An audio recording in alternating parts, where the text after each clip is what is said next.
So Shaykh Yahya, you just finished a session at the Pros of the Qur'an called Recite with Insight, in which a Qari recites live from the Qur'an and you give a commentary.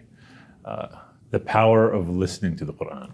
Tell me about it. There's simply nothing like it. And I think in all of the conferences that I've ever taken part in, this is my favorite type of session in anything that I've ever taken part in all these different conferences. Just to hear the Qur'an recited first and foremost, right, and then to start to discuss some of the meanings, and in a way that you haven't really prepared, like a class, like you're giving tafsir of the verse, kind of what comes to mind in the moment.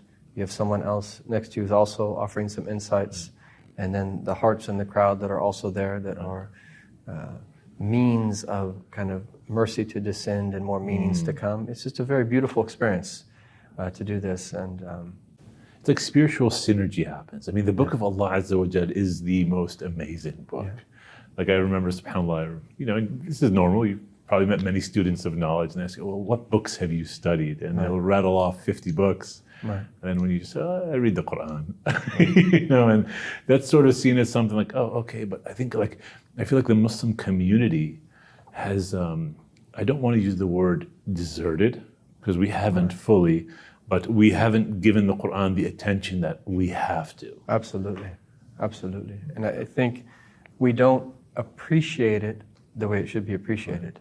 I remember shortly after I converted, before I converted, a week before I converted, Osama Khan and I went to Mustafa Davis's house.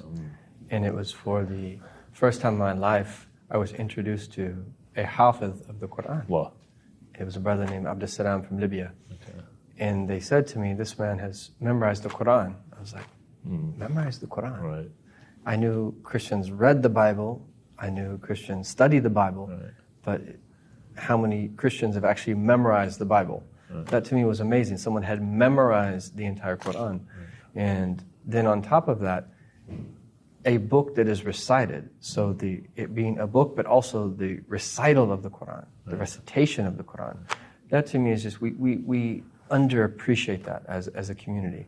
And one of the things that we mentioned earlier, which I think is so important, we need to really have clarity about this in our communities, that the oral transmission precedes the written transmission. So meaning the number one way that we take the Qur'an is from the chests of living men and women, right.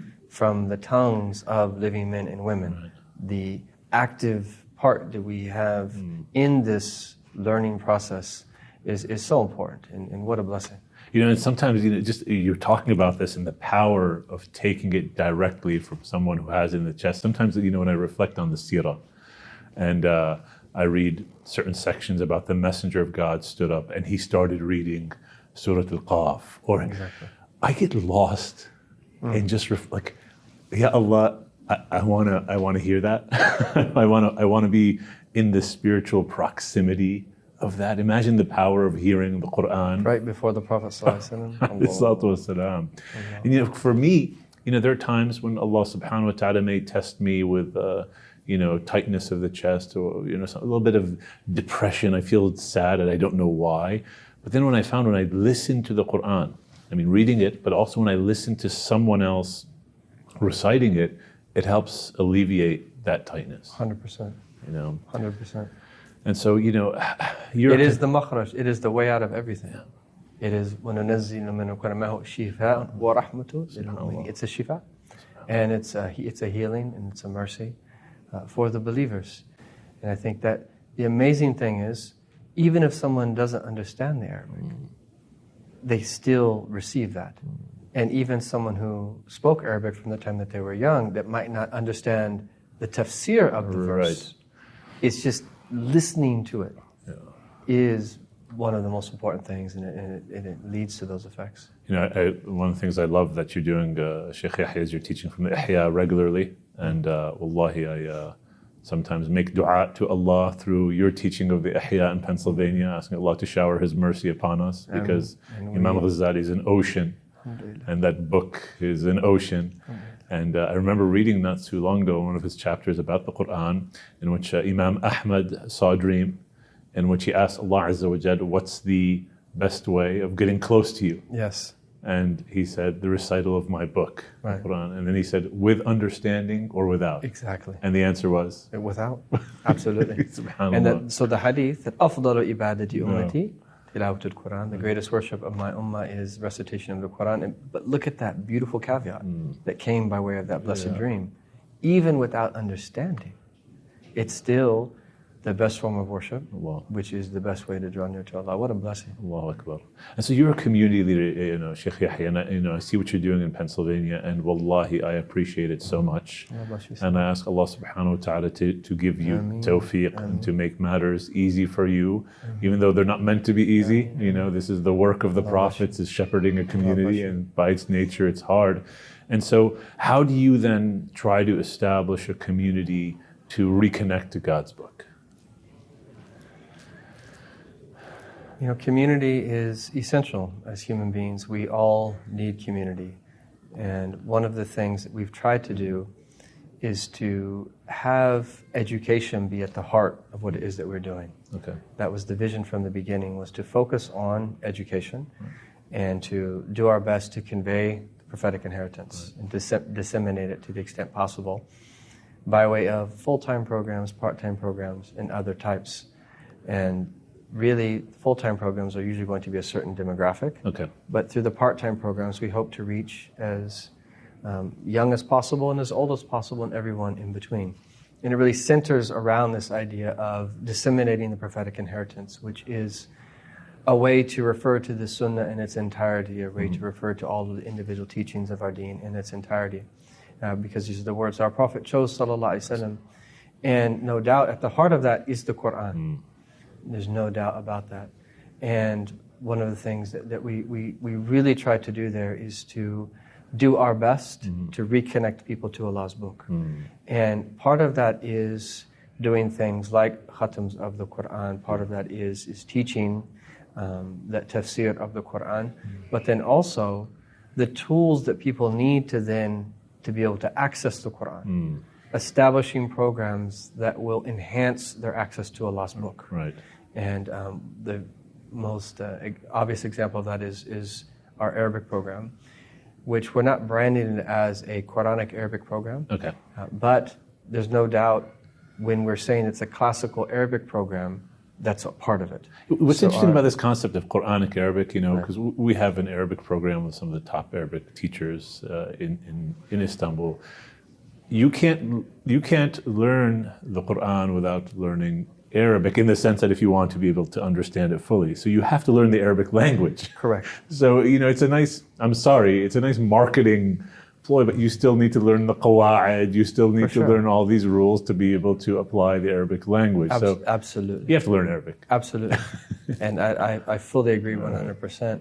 And that when you learn Arabic when you learn grammar, when you learn morphology, and you learn some of the other sciences, and really, and I think one of the things that people forget is tafsir is actually the hardest science to teach. Wow. We think it's the all easiest of these the days, sciences. Right? Yeah. When you're preparing for lectures, preparing for a tafsir lecture takes 5, depending to 10 times the amount of preparation it takes for other lessons, because it's Allah's book. And if you just, for instance, want to comment on one verse, well, first of all, you have to read it. You have to look at what are the different ways of reciting that verse, what are the different narrations. And you have to understand the grammar of the verse. You have to understand the individual meanings of the words of the verse.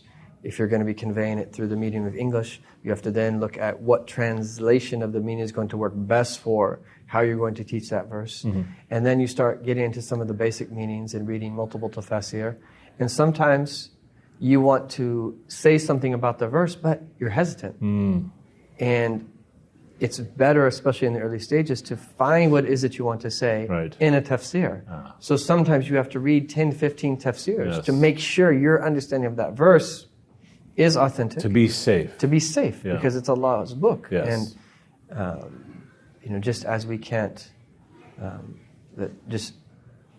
say whatever you want to say about the Prophet ﷺ. If you speak about the Qur'an with your ra'i, according to your opinion, and it's not grounded in knowledge, it's very serious. Yeah, and the recitation, what I found, Shaykh Yahya, of the Qur'an, it engenders enough positive spirit in the heart that you're going to benefit from so greatly that you don't need to delve into these legal issues about when can I do this or when can I do that based on the Qur'an. I mean, the Qur'an's overarching message is be good, be kind, be just, don't be a taghut, don't be Fir'aun, be Abrahamic.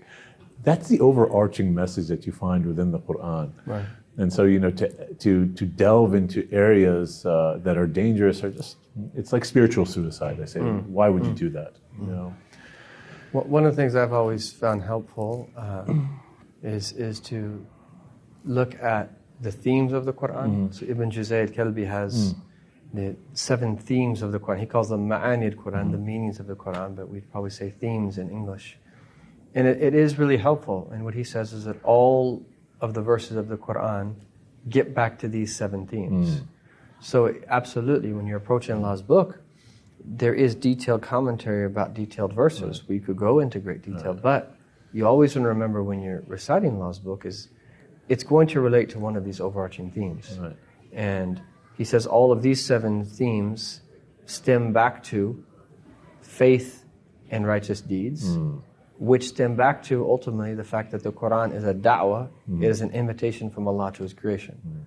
So I just think that's an amazing perspective when we approach the Qur'an. The number one reason we read the Qur'an is to come to know Allah, is to draw near to Allah. How do we do that? Through faith and righteous deeds. How do we do that? Well, it's going to go into detail there. And maybe one day we can share what those 7 points are, inshallah, and put them on the website. Shaykh Yahya, so, if I'm in Pennsylvania, I get to go visit your community and I get to benefit from what you're doing. If I'm in New Jersey, I'll go visit Sami Kadovic and what they're doing at the NBIC.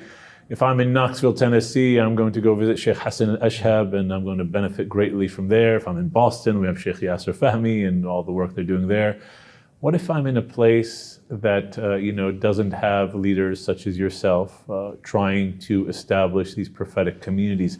What can I do? What advice do you have for me to reconnect to Allah's book and also sort of, do that collectively with my friends and family? MashaAllah. Yeah, I think that's something that a lot of people are in that situation, and I think this is where we have to see what's available online is a blessing in many ways. On one hand, it's an ocean that people get lost, and we always critique focusing too much on taking your deen from the internet without but what we really mean by that is without proper scrutiny. Sure. And I think here we have to recognize is that our community still in places like the United States of America is a young community, and we're in a stage where it's going to take time before what took place in the Muslim world and all of these blessed communities that we have there to really spread and to be accessible into a large amount of areas, in places like the United States. So things take time, and I think it's important to recognize that. However, understanding that, the stronger that your iman is, the more sincerity that you have, Allah will give you everything that you need. And we have to know that with absolute certainty. Allah is Allah. And Asaqi Baqi. He can give to whomever He wants, whatever He wants, subhanahu wa ta'ala. And I think we have to start this conversation with one of iman. Allah could give anyone, and we have the greatest archetype of that in someone like Uwais al-Qarni, who lived during the time of the Prophet and didn't even go see Rasulullah. It's amazing when you reflect on that. If you think about it. So these archetypes are there not so we can say, oh, that's just 1 in 10 million. Right. For us to know that if we are in that position where we don't have as many resources available locally, we start with belief in Allah, trust in Allah, and knowing with absolute conviction He can give us whatever He wants to give us, however He wants to give us. And what I tend to tell people is to maximize your local resources. Whatever resources are available locally, maximize them. Do whatever you can. This idea that you're going to be a different person when you go somewhere else is just not the case. Absolutely true. Start locally. Right.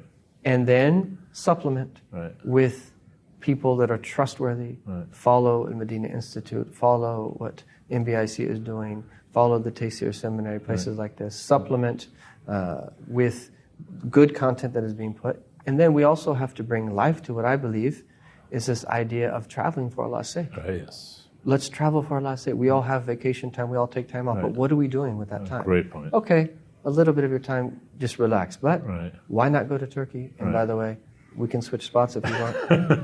We welcome you with Turkey, open arms. and you can come to Allentown. We'll switch spots. inshallah. And may Allah bless you for all the work that you're doing. Astaghfirullah. I was saying to everyone earlier that these videos that you're putting on about Turkey are mashallah, tabarakallah, just only a window into the reality that I know of what is taking place. And if the videos are that beautiful, then if people actually come in person and experience what you all are experiencing, I can only imagine what is being experienced there. So may Allah bless you for the service that you all are doing for the ummah. And but people should come visit. There's still loads of opportunities. So it's really an individual effort that needs to take place at the end of the day. Even if the resources are there, if I don't put in the effort, then what are those resources going to benefit? Right. And increasingly, alhamdulillah, in the United States, with a little bit of effort, like you said, things are more and more available. If they're not in your locale, regionally, there's a lot of things. If you're in the Midwest, there's things happening in different places. If you're on the East Coast, increasingly, and so forth. And so increasingly, I think that there are more and more opportunities. And inshallah, those will increase. What's interesting about that, growing up with my friends, like with Sami Kadovic, if we heard about a Shaykh who was, 8 hours away, we'd look at their masjid website if they had one at the time and see if they had programs, and we'd jump in the car and we'd drive and we'd go. So that effort was being made, and I think it's just a reorientation of families. Now, of course, we've gotten used to just pushing a button on a screen and consuming that, which, as you said, it's good. You can benefit from that, but it's a Band-Aid. It's a Band-Aid, but taking directly is extremely important. And also, for me, what I've realized, my kids experiencing that Baba put us in the car and drove us 8 hours to meet Shaykh so-and-so is a memory that's going to last for them for a long time. For sure. And that's something I'm hoping that they also, their children would inherit from them. Absolutely. I think that's a very important point that should be highlighted. And that's what absolutely. Where this idea of, look, I need to take it upon myself, to take the initiative, to put in the effort, and to go out and to seek and to travel, to meet different people. And I think the more we can encourage people to do that, and I'm always amazed, subhanAllah, some of the programs that we put on, sometimes local people, whatever, might or might not come. Okay, well, I'm not having a bad opinion of them. But then you'll get someone who flies out from the West Coast for like a weekend. You'll get someone who travels a large distance. I'm sure you all see that in Pearls. We see that all the time here at the conference. People come from all over the world, and there might be people locally. They might be able to attend, might kind of want to attend, but then don't do it. And it's just amazing, the sunnah of Allah. It's an interesting point you bring up. Someone comes from a distance, someone's close. And SubhanAllah. So Shaykh Yahya, in closing, anything else you'd like to share with me and the audience about the Book of Allah? About the Book of Allah, subhanahu wa ta'ala. Really, I think at the center of our deen, at the center of Islamic civilization, the Qur'an has always been at the center. The Qur'an has to be at the center of our lives. And if I want to speak to something specifically, mention something specific, the nature of the society in which we live, there's a lot of illusions. And a lot of what we're exposed to causes us to really constantly be in a state where we're just of tawahum, where we're in a state of illusion and delusion. And one of the greatest benefits of the Qur'an, when you read it, it just completely eradicates illusion. And that illusion might be kind of a big thing where we're approaching life, or it might be a specific decision that we want to make. Because the nature of faith is that faith is what grounds us, whereas hawa, caprice, desire is volatile. It's going to take us in every which way. Yeah. And when that desire becomes stronger, it's going to derail us. And it very well might be that we've let a desire in and it's now firmly rooted and we can't get it out. And it could be derailing us and taking us in the wrong direction. And we end up justifying it. And we end up becoming deluded as a result of our own justifications when it's not really something that we should be doing. Sure. But when you then read Allah's book, it boom, it just eradicates that desire. And it recalibrates you. So in our day-to-day decision making and kind of our broader way of the perspectives that we have about life and approach to life, the Qur'an eradicates illusion and delusion. It allows us to see things clearly. These are realities. And I just think when you approach Allah's book from that way, this is why it's so important to have a devotional attachment to the book of Allah and to read it regularly, because it will constantly recalibrate you and to give you clarity on everything. That's a beautiful point, Shaykh Yahya. Jazakumullah khair. Thank you so much for taking the time to being with us. We ask Allah subhanahu wa ta'ala makes us and everyone who watches this families and peoples of the Qur'an. Ya Rabbil Alameen. Barakallahu feekum. We'll see you soon. Assalamu alaikum.